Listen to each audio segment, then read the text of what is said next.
कि आपने कई प्रकार के नाम सुने होंगे। आपने अभी एक भीम आर्मी के उनका नाम आपने चंद्रशेखर रावण सुना होगा। आपने दुर्योधन नाम किसी का नहीं सुना होगा। आपने नाम कर्ण सुना होगा। आपने नाम धृतराष्ट्र सुना होगा। आपने नाम गांधारी नहीं सुना होगा। ये सब महाभारत के नाम हैं। लेकिन एक जो मृत्युलोक पर जो जिससे देखने से भी डरते हैं उसका नाम होता है यमदूत, यमराज के दूत यमदूत। ऐसे ही हमारे बीच में एक कवि हैं, हमारे बीच में मुंबई से हमारे बीच में कवि पधारे हैं, हरीश शर्मा यमदूत। यमदूत जी बहुत ही डरावनी कविता तो नहीं कहते, लेकिन उनकी कविता को सुनकर के हम उनके प्रति जो शब्द हैं उन पे प्रश्न चिन्ह खड़े हो जाते हैं कि वो हमें डरा रहे हैं या हंसा रहे हैं। ऐसे अद्भुत कवि को आमंत्रित करता हूं, जहाँ जोरदार तालियों के साथ हम उनका स्वागत। सभी जीवित आत्माओं को यमदूत का नमस्कार। हमारा नाम पहली बार सुनता है आदमी तो उसके दिमाग में सवाल उठता है, आप लोगों के भी उठ रहा होगा। हमसे किसी ने पूछा, यमदूत जी आपने ऐसा अटपटा नाम रख लिया, इससे आपके परिवार के दूसरे सदस्यों को कोई दिक्कत नहीं होती? वो कोई एतराज़ नहीं करते? हमने कहा फिलहाल तो कोई दिक्कत नहीं होती। फिलहाल तो और ये होता है कि आपने फ़ोन किया, संयोग से फ़ोन हमारे पिताजी ने रिसीव किया। आपने पूछा यमदूत जी हैं, तो वो और चौड़े होकर कह देते हैं यमदूत तो नहीं, मैं यमदूत का बाप बोल रहा हूँ। हमने कहा उन्हें दिक्कत तो तब पैदा हो जाएगी कि हमारी श्रीमती जी बाजार में मिल गई, आपने भाभी जी नमस्ते की जगह कह दिया यमदूतनी जी नमस्ते। या हमारे बच्चे मैदान में खेलते देख लिए, उनसे कहा यमदूत की औलाद इधर आ। रही बात हास्य व्यंग की, हास्य व्यंग तो अपने आप पैदा हो जाता है, ऐसी ऐसी घटनाएं होती हैं। एक परिवार नियोजन के संबंध में कोई कार्यक्रम चल रहा था। परिवार नियोजन पर बोलते हुए, अपने घर की पोल खोलते हुए एक नेताजी ने अपने 3 बच्चों की मिसाल दिखाई।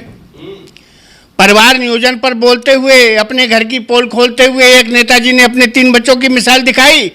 संयोगवश तभी किसी ने चौथे पुत्र जन्म की खबर सुनाई। श्रोता हंसकर देने लगे बधाई। अचानक किसी ने आवाज़ लगाई, नेताजी आपने क्यों आबादी बढ़ाई, कृपया जवाब दीजिए। नेताजी बोले, हम निर्दोष हूँ, हमरा विश्वास कीजिए। मेहरिया संग नहीं बितैली, हम बरसों से कोई रात है। हम का तो लागत ही माँ RSS वालों का हाथ है। एक मुहावरा, बहुत घिसा पिटा मुहावरा है, अकल बड़ी की भैंस। उसकी तर्ज पे मैंने कविता का शीर्षक रखा है, नेता बढ़ाया भैंस। एक बार एक नेताजी अपनी पत्नी पर बिगड़ने लगे, उसे काली कलूटी भैंस जैसी कहकर अपमानित करने लगे। उधर आंगन में बंधी भैंस सह नहीं पाई बात, सो चलाने लगी खूंटे पर लात। अगले ही पल कमरे में जा पहुंची, उखाड़ कर खूंटा। नेताजी से बोली, आपका कथन बिल्कुल झूठा, आप समझते हैं मैं आपसे गिरी हुई हूँ, आप भी दिखाएं छोड़कर कुर्सी, जैसे मैं खूंटे से फ्री हुई हूँ। बिकने को तो मेरी तरह आप भी बिक जाते हैं, बिकने को तो मेरी तरह आप भी बिक जाते हैं, परंतु भाषण मेरा दूध पीकर ही दे पाते हैं। आपके भाषण से होती नहीं आवश्यकताओं की पूर्ति, आपके भाषण से होती नहीं आवश्यकताओं की पूर्ति, परंतु मेरे दूध से मिलती ताजगी और स्फूर्ति। भैंस को बराबरी करते देख नेताजी की अकल चकराई। बोले, लगता गंगा तू ही बहा के लाई, नहीं पीऊंगा दूध तो क्या भाषण नहीं दे पाऊंगा? हाँ, तुझे निकाल के घर से जंगल की घास जरूर खिलवाऊंगा। भैंस बोली, हे श्रीमान, मैं घास खाऊंगी फिर भी नहीं होगा मेरा अपमान, परंतु आप जो खाते हैं जनता की गाली, उसका कुछ कर लीजिए ध्यान। सुनते ही नेताजी को आ गया क्रोध, सामने कौन है रहा नहीं बोध, मार दिया मुक्का संसद की मेज समझकर। भैंस ने भी पटक दिया सींगों से उठाकर। फिर तो नेताजी महीनों तक बिस्तर पर पड़े पड़े चिल्लाते रहे और लोग उन्हें दवाई के साथ उसी भैंस का दूध पिलाते रहे। अब मैं एक रचना सुना के अपनी, जो बहुत ज़्यादा मतलब चर्चित है, जिसे लोग फरमाइश करते हैं, जो मेरी पहचान बन गई है समझ लीजिए। और फिर वैसे भी यमदूत के मुंह से अगर कोई भूत वाली कविता नहीं सुनी तो कोई नहीं सुना, तो मैं रचना सुना रहा हूँ, धुआं और भूत। एक दिन शाम को घटना हुई विचित्र, मेरे द्वार पर पहुंच गए कुछ 21वीं सदी के चित्र।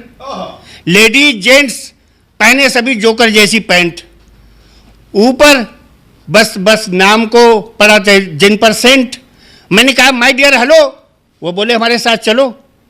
कभी सम्मेलन है पुराने मरघट पर हो ना, इनाम में मिलेगा तुम्हें आधा किलो सोना। सोने का नाम सुन टपकने लगी लार। मैंने कहा बस अभी होता हूं तैयार। परंतु कपड़े बदलने को जो ही घर में घुसा, पत्नी गुर्राई, क्या दिमाग में भरा है भुसा, पहचान नहीं जरा भी और बनते हो यमदूत। सामने इंसान नहीं, खड़े चुड़ैल और भूत। मैं बोला क्या फर्क पड़ेगा भूत हो या इंसान, फिलहाल तो केवल सोने पर रखो ध्यान। इंसान तो वैसे भी अब असली नृत्य व गानों में मगन है। इंसान तो वैसे भी अब असली नृत्य व गानों में मगन है। ऐसे में इन भूतों के सिवा कराता ही कौन कब सम्मेलन है। परंतु पत्नी बोली सोना तो घर आते ही बन सकता है हड्डी का टुकड़ा। मैंने कहा भूल गई, आयोजक द्वारा लौटते पर लुटवाने वाला टुकड़ा। पत्नी बोली नहीं नहीं, मैं नहीं जाने दूंगी तुम्हें भूत चुड़ैलों के साथ में। मैंने कहा याद करो देवता तक गए थे शिव जी की बारात में। श्रीमती जी ने देखा हम नहीं रहे मान, सो एकाएक जला दिया मुट्ठी भर लोबान। जिसके धुएं से डरकर भूत चुड़ैल तो भाग गए, परंतु हम उसी क्षण जैसे नींद से जाग गए कि अनपढ़ होकर भी भूत प्रदूषण से इतना डर रहे हैं कि अनपढ़ होकर भी भूत प्रदूषण से इतना डर रहे हैं, और हम सिगरेट के बहाने खुद धुआं पेट में भर रहे हैं। भागे भी तो साथ साथ कितना अपनापन है। हे कविता प्रेमी भूतो, तुम्हें सौभान नमन है, तुम्हें सौभान नमन। हमारे बीच में